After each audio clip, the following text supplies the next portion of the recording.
Ang halos 4 na dekada, ibinasura ng Sandigan Bayan ang kasong layong bawiin sa mga Marcos ang ila-ari-arian sa Rizal, Baguio, Makati, Maynila at California sa Amerika. Hindi yan dahil sa merito, kundi dahil sa tagal ng pagpapagulong sa kaso na isa lamang sa maraming isinampa laban sa mga Marcos. Yan ang problema. So paano yan? Absuelto na naman, binasura na yung kaso. Jinky Poo, Jack Ammo, GMK, Ginny Piccolo, Maring Juliet, nako. Fiona Marilyn.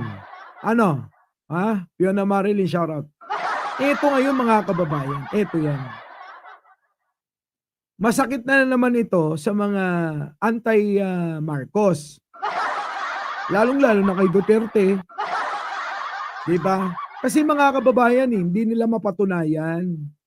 Kasi kung mapapatunayan yan, ito lang mga kababayan, sa aking opinion lang, Lovely Mide.